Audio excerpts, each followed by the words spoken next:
আমরা সবাইকে পুনরায় অবহিত করতে চাই যে অনেক মাস আগেই প্রবর্তক শ্রীকৃষ্ণ মন্দিরের অধ্যক্ষ লীলারাজ গৌর দাস, স্বতন্ত্র গৌরাঙ্গ দাস এবং চট্টগ্রামস্থ পুণ্ডরিক ধামের অধ্যক্ষ চিন্ময় কৃষ্ণ দাসকে সাংগঠনিক শৃঙ্খলা ভঙ্গের দায়ে ইসকনের সাংগঠনিক পদ পদবী সহ ইসকনের যাবতীয় সাংগঠনিক কার্যক্রম থেকে অব্যাহতি দেওয়া হয়।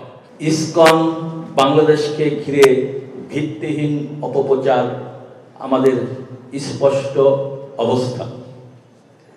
সম্প্রতি বাংলাদেশ সম্মিলিত সনাতনী জাগরণ জোটের আন্দোলনকে কেন্দ্র করে ইসকন বাংলাদেশকে নিয়ে মিথ্যা বানোয়াট ও উদ্দেশ্য প্রণোদিত অপপ্রচার ছড়ানোর জন্য এক ধারাবাহিক প্রচেষ্টা লক্ষ্য করা যাচ্ছে।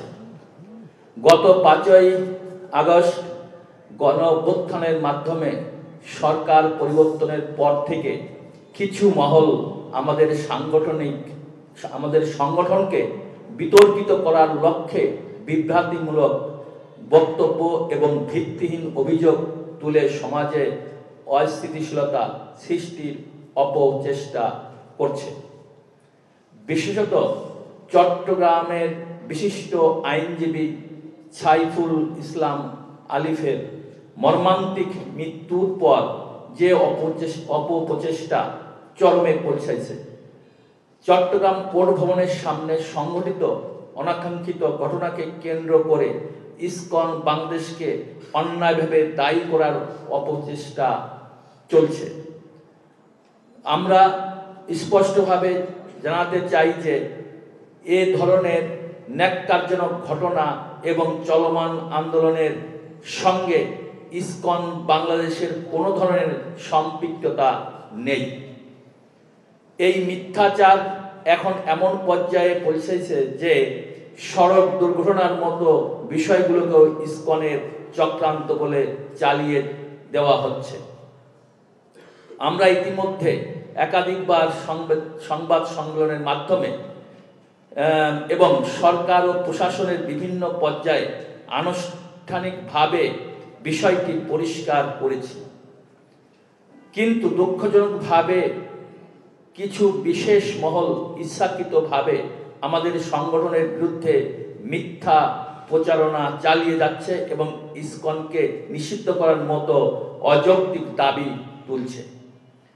আমরা সবাইকে পুনরায় অবহিত করতে চাই যে অনেক মাস আগেই প্রবর্তক শ্রীকৃষ্ণ মন্দিরের অধ্যক্ষ লীলারাজ গৌর দাস, স্বতন্ত্র গৌরাঙ্গ দাস এবং চট্টগ্রামস্থ পুণ্ডরিক ধামের অধ্যক্ষ চিন্ময় কৃষ্ণ দাসকে সাংগঠনিক শৃঙ্খলা ভঙ্গের দায়ে ইসকনের সাংগঠনিক পদ পদবী সহ ইসকনের যাবতীয় সাংগঠনিক কার্যক্রম থেকে অব্যাহতি দেওয়া হয় এবং উল্লেখ করা হয় যে তাদের দ্বারা সংগঠিত কার্যক্রম ইসকনের কার্যক্রম নয়। এছাড়াও গত 3রা অক্টোবর 2024 ইংরাজি তারিখে অফিসিয়াল বিবৃতির মাধ্যমে জানানো হয় যে চিন্ময় কৃষ্ণ দাস, চন্দন কুমার ধর ইসকন বাংলাদেশের মুখপাত্র নন, তাই তার বক্তব্য সম্পূর্ণ তার ব্যক্তিগত। অতএব লীলারাজ গৌর দাস, স্বতন্ত্র গৌর দাস ও চিন্ময় কৃষ্ণ দাসের বক্তব্য এবং কৃতকর্মের জন্য ইসকন বাংলাদেশ কোনোভাবেই দায়ী নয়। ইসকনের নীতি ও আদর্শ। ইসকন বাংলাদেশ একটি আন্তর্জাতিক ধর্মীয়, অরাজনৈতিক, সামাজিক ও মানবিক সংগঠন। আমাদের মূল লক্ষ্য হল ভগবদ্গীতার আদর্শ, শান্তি, সম্প্রীতি ও নৈতিকতা ও মানবতার শিক্ষা প্রচার করা। আমরা বরাবরই রাষ্ট্রীয় আইন, সংবিধান এবং সামাজিক শৃঙ্খলার প্রতি শ্রদ্ধাশীল। আমাদের কার্যক্রম সর্বদা মানবতার কল্যাণে নিবেদিত, যা ভ্রাতৃত্ব ও সহমর্মিতা এবং সমতার ভিত্তিতে পরিচালিত হয়। ইসকন বাংলাদেশ কখনই কোনো ধরনের সাম্প্রদায়িক বা সংঘাতমূলক কর্মকাণ্ডে জড়িত নয় এবং ভবিষ্যতেও এর ব্যতিক্রম হবে না।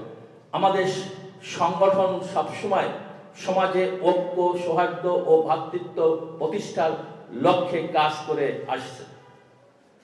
আমাদের আহ্বান, আমরা সরকার, প্রশাসন, গণমাধ্যম ও দেশবাসীর প্রতি উদাত্ত আহ্বান জানাই, ইসকন 1 নম্বর, ইসকন বাংলাদেশের বিরুদ্ধে চলমান মিথ্যা ও বিভ্রান্তিমূলক প্রচারণার সঠিক তদন্ত করে প্রকৃত সত্য উদ্ঘাটন করে যথাযথ ব্যবস্থা গ্রহণ করুন। 2 নম্বর, যারা উদ্দেশ্যমূলকভাবে আমাদের সংগঠনের সুনাম ক্ষুণ্ণ করেছে তাদের বিরুদ্ধে কার্যকর ব্যবস্থা গ্রহণ করুন। ধর্মীয় সহনশীলতা বজায় রাখুন এবং দেশের শান্তি শৃঙ্খলা রক্ষার্থে যে কোনো প্রকার উস্কানিমূলক কর্মকাণ্ড থেকে বিরত থাকুন। সমাজের শান্তি, 4 নম্বর হচ্ছে সমাজের শান্তি, সম্প্রীতি এবং স্থিতিশীলতা বজায় রাখতে সবাই একযোগে কাজ করুন। ধন্যবাদ। চারুচরণ দাস ব্রহ্মচারী, সাধারণ সম্পাদক, ইসকন বাংলাদেশ।